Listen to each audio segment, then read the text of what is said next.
अस्सलाम वालेकुम, कैसे हैं जी? उम्मीद करता हूँ खैरियत से होंगे आप। इस वक्त हम मौजूद हैं बैरिया टाउन कराची में। मेरे साथ साकिब खान मौजूद हैं।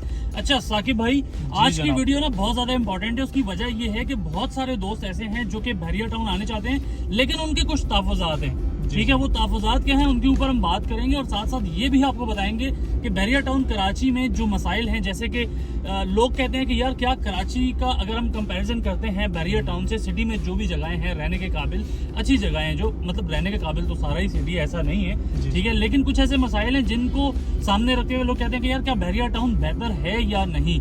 ठीक है, तो इन चीज़ों के ऊपर भी मैं बात करना चाहूँगा, और इसके अलावा एक और बात मैं करना चाहूँगा साथ साथ के जो सबसे बड़ा मसला है इंटरनेट का, ऑफिसेज में और जो घरों में जो फैसिलिटी है इंटरनेट की, इसके ऊपर भी बात करूंगा। लेकिन सबसे पहले मैं जो बात करना चाहूँगा ना वो ये है कि बैरिया टाउन कराची के बारे में आजकल सोशल मीडिया के ऊपर मैं बहुत सारी वीडियोस देख रहा हूँ कि ये कहा जा रहा है कि यार सेफ नहीं है, मतलब कि गाड़ियों के हवाले से गाड़ियां चोरी हो जाती हैं, तो इस तरह के मसाइल का लोगों को सामना रहता है। तो क्या ख्याल है, इस बारे में थोड़ी सी बात करूंगा आज, ताकि लोगों को ये क्लियर हो सके, उन लोगों को क्लियर हो सके जो लोग बैरिया टाउन आके रहना चाहते हैं और जो उम्मीद रखते हैं कि यार बैरिया टाउन में उनको एक सेफ रेजिडेंस मिलेगी, यहाँ पे उनको सिक्योरिटी मिलेगी। तो ये सारी चीज़ें, क्या बैरिया टाउन अब सेफ नहीं रहा? बिस्मिल्लाहिर्रहमानिर्रहीम। साजिद भाई, आपने जो बात की है वो स्टेप बाय स्टेप कोशिश करूँगा उन चीज़ों का तमाम का जवाब दूँ। सबसे पहले बात जो आपने की है जो कि बहुत ज़्यादा इंपॉर्टेंट है कि सेफ्टी के हवाले से। जी सर। देखिए, एक सेफ्टी वो होती है जो सोसाइटी आपको देती है, ठीक है, और दूसरी सेफ्टी वो होती है जो कि आप अपने लिए खुद करते हैं। ठीक है,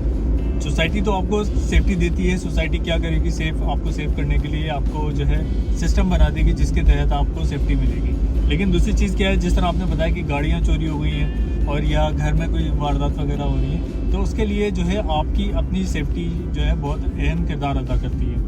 वो किस तरीके से कि देखें, बाइक्स वगैरह या गाड़ियाँ वगैरह जो भी हैं, या विलास की अगर मैं बात करूँ, अगर आप कुंडी खुली छोड़ेंगे तो 99% क्या 100% पे चांस होता है कि आपके साथ कोई एक्सीडेंट हो सकता है। जैसे आज की बात अगर हम करें कि एक साहब हमें अभी मिडवे में बता रहे थे साकिब कि उनकी बाइक का कोई मसला हुआ है, बाइक गायब हुई।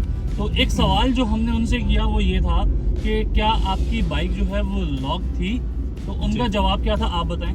उनका जवाब यही था कि नहीं, मैंने लॉक नहीं की गाड़ी। प्लस जो एक और चीज़ बताई उन्होंने वो भी बताएं ना। अब वो ये कह रहे थे कि मैं अपनी बाइक जो है बैरिया टाउन कराची में कहीं लॉक नहीं करता हूँ, और उनका स्विच वगैरह भी मतलब इग्निशन भी वो ऑन ही रहता है, नहीं वो बाइक की चाबी गुम हो जाती है, लोग डायरेक्ट कर लेते हैं। जी जी जी, ठीक है। अब मुझे एक बात बताएं, इस चीज़ को बहुत ज़्यादा आसान कर देंगे आप, तो मेरा ख्याल है अगर आपने किसी भी कहीं भी आप चले जाएं, पाकिस्तान के अलावा भी कहीं भी आप चले जाएं, तो अगर आप खुली कोई प्रोडक्ट आप रख देते हैं, मोबाइल फ़ोन आप रख दें कहीं पे, तो वो वापस थोड़ी मिलता है आपको यार।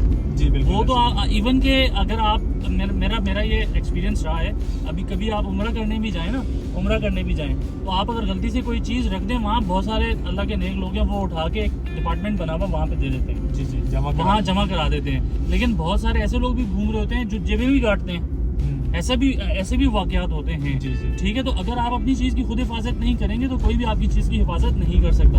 अब जहाँ तक चोरियों की बात है, कंपैरिजन अगर हम करते हैं ना, अब बैरिया टाउन के मसाइल हाईलाइट क्यों हो रहे हैं साकिब, ये भी एक सोचने की बात है ना, कि अगर यहाँ पे गाड़ी चोरी होती है तो वो हाईलाइट बहुत ज़्यादा हो रही है। तो उसकी ये वजह तो नहीं है कि ये केसेस इतने ज़्यादा कम हैं, वो हाईलाइट इसलिए भी ज़्यादा होते हैं क्योंकि जैसे शहर है कायद बहुत बड़ा शहर है। जी जी, तो वहाँ पे क्राइम रेशो की बात करें तो वो भी बहुत ज़्यादा ऊपर है, तो इसलिए वहाँ पे चीज़ें इतनी ज़्यादा डिस्कस नहीं होती। और दूसरा, वहाँ पे सिक्योरिटी की बात नहीं की जाती, यहाँ पे बात की जाती है कि आपको तहफ़्फ़ुज़ फराहम किया जाता है सोसाइटी की जानिब से। बिल्कुल। तो इस बारे में क्या ख्याल है?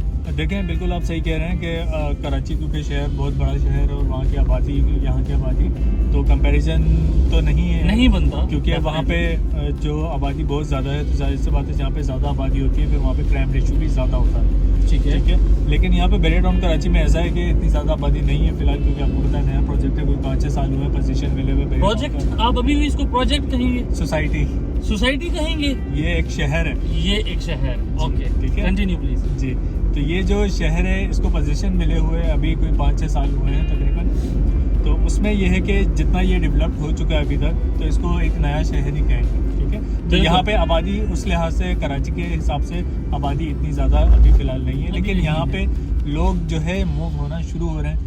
और जिस तरह आपको पता होगा कि ओवरसीज़ इन्वेस्टमेंट जो है यहाँ पे काफ़ी ज़्यादा आती है। अगर मैं कराची की और पाकिस्तान की बात करूँ